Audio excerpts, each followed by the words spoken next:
Nice.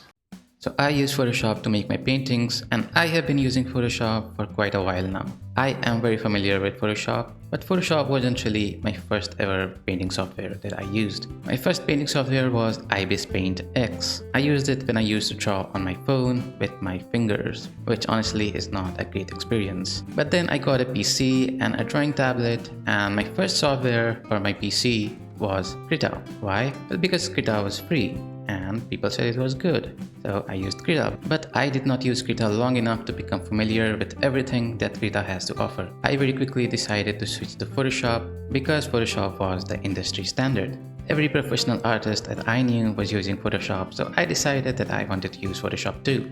I was a beginner at the time, and beginners are like monkeys that don't know anything, and monkeys do what monkeys see. So I made the switch to Photoshop, and I did not really use Krita much. Now, Photoshop was supposed to be the best software there is, which it is. It is quite powerful, and it is, I would say, is the best, but it's also the most expensive, which for me really lowers its actual value. But recently, I have decided that I wanted to go back to Krita and see how good it actually is. I have done this before, but I did not really take it very seriously. But this time I really want to see if I should actually switch to Krita, because I want to. I really want to leave Photoshop and switch to Krita. Now, if I would make the switch or not, well, let's see about that. Now, while using Krita, there were things that I liked about it, and there were things that I did not like about it. And I'm going to talk about those things in this video. Okay, so the first thing that really impresses me about Krita is that it's actually a free software. Now, some people might think that free means bad. If someone giving something for free, then it has to be bad quality, right? But that's not actually true for Krita, or many things in the world actually. Another free software that I like to use is Davinci Resolve, and I personally like Davinci Resolve way better than Adobe alternative. So free does not mean bad, and Krita is actually a very powerful tool. So in functionality, Krita comes to about 90% of Photoshop for me personally. Now, Photoshop has way more tools over Krita, but I don't really use all those tools. There are very limited amount of tools that I need for my paintings, and Krita has most of them. So a free software that can compete so closely to paid service like Photoshop is already pretty impressive, I would say. Okay, so brushes are the most important part of any painting software, and Krita has a lot of them. Now, the way the brush engine works in Krita and Photoshop are quite different. In Krita, you have these default brushes that you can use for your paintings, or you can change their settings to make new brushes. There are some brushes in Krita that I liked, but the most of these brushes are for me quite useless. I don't think I'm going to use like 90% of the brushes that are in Krita, so I don't really need them. Now, brush customization in Krita is an area where my feelings are a little bit mixed. I like that Krita gives you lots of options for brush customization. There's almost everything that you can do in Krita that you can in Photoshop when it comes to brush customization, but this much option also makes Krita's brush customization a bit complex to me. The brush customization in Photoshop is very straightforward, it's very simple, it's very intuitive. Like once you see it, you will understand how it works. But in Krita, you have to get a bit used to actually start customizing your brushes. Krita does give you some extra customization to your brushes compared to Photoshop, like reversing your pen pressure. Now, what I mean by reversing your pen pressure? Well, basically the way pen pressure works is the harder you press, the more pigment will come out. The lighter you press, the less pigment will come out. And in Photoshop, you cannot reverse this, but in Krita you can. I like that there are more options and more customizations, but then there are certain options that are missing in Krita, like brush angles. In Photoshop, there's an option to change your brush angle jitter, which can be quite useful, but in Krita, I really don't see the option. Maybe it is there, but I just can't find it. And that's the thing, right? Krita is not very intuitive when it comes to brush customization. You really have to understand it properly first before you start customizing. Blending in Krita is something that I was actually quite surprised by, because at first when I opened Krita, I looked for the blending brushes and I tried all the blending brushes that there were in Krita, but I really didn't find anything that I liked. So I decided that I wanted to bring one of the brush tips from Photoshop that I use for blending to Krita. And I did that, and I customized it with the settings of the wet bristle brush, and I was actually quite surprised how well it worked. Like, I would honestly say that This blending brush might be the best blending brush that I have ever used. I have made a lots of blending brushes in Photoshop, but honestly, none of the blending brushes come close to this blending brush that I made in Krita.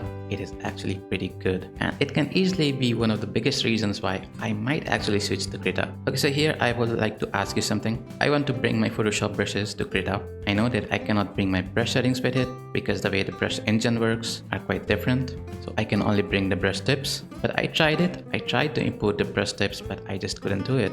The way I brought my blending brush to Krita is basically I copied the brush tip and then pasted it on a canvas on a Krita and then made it into a stamp.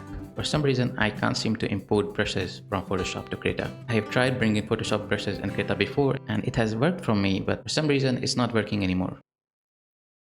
The eraser was where it was a little bit weird for me, because at first when I came to Krita, I realized that there is no eraser tool. Instead, there are eraser brushes and a toggle that turns your brushes into an eraser. You press E and the brush that you are using will turn into the eraser. At first, I was a bit disappointed because every time I switch to the eraser, I will have to rechange its size. But then I realized that there is actually a setting for that, which can fix your brush size. So that was pretty good. And instantly, I was liking the brush shortcut on Krita better than Photoshop. Because in Photoshop, if I want to get the eraser, I have to press E.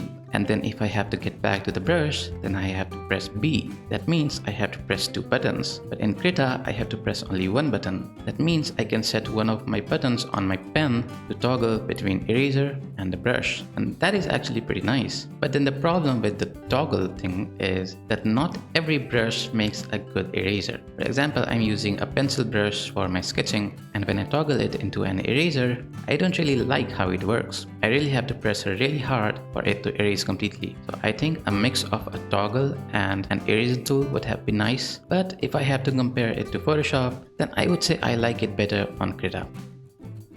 Krita has one of the best perspective tools that I have seen in any painting software. Like Photoshop is a paid software. It's pretty expensive.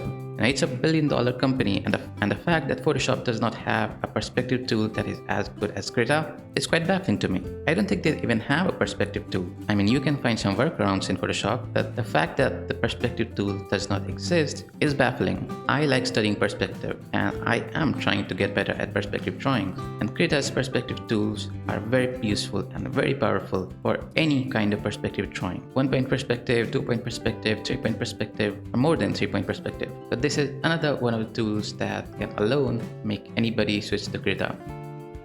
Okay, so I don't know what kind of hardware Krita uses for its functions. Like I have 32 GB RAM on my PC. I think that should be pretty good for Krita.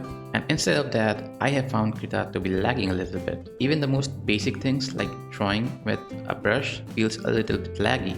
If you are someone who has only used Krita, then you might not feel this lag because it's not that obvious. But I am coming from Photoshop, and Photoshop is pretty powerful, and I have never felt any kind of lag on Photoshop. So when I come to Krita, I do feel there is a little bit of lag. Like I can just barely feel it, but it is there. I don't know why. And it does make me worried that if my files are too big, then the lag might get bigger. And not just brushes, there are many other things. And not just brushes, there are many other things in Krita that lags. For example, the liquify tool. Liquify tool in Photoshop is pretty powerful, and I have never had any kind of problem with liquify on Photoshop. But in Krita, it's kind of a mixed bag for me. I like the fact that there is a liquify tool in Krita and it works, but I don't like that it lags and it's slow. Even though the liquify on Krita does not have all the functionalities that Photoshop has. But hey, it's free, right? Like I am complaining a little bit here, which I shouldn't because it's free. But even if it's free, I do expect it to be better, and I want it to be better because I am actually going to be using Krita from now on. I'm not completely switching to Krita, like I am still going to use Photoshop. I'm going to hop from one to another because I still have to see how far Krita can go, like how big of a file I can make before I start having problems in Krita. I will see if there is any point when Krita might start limiting me as an artist. But for now, I am making the switch. Not a complete switch, but mostly. Like I would say I'm going to use Krita for like 70% of my artworks from now on because I like it. I really think it has a lot of potential, and I think it's only going to get better in the future, and I want to support it. And that's it for this video. Like, subscribe, and I will see you in the next one. Goodbye.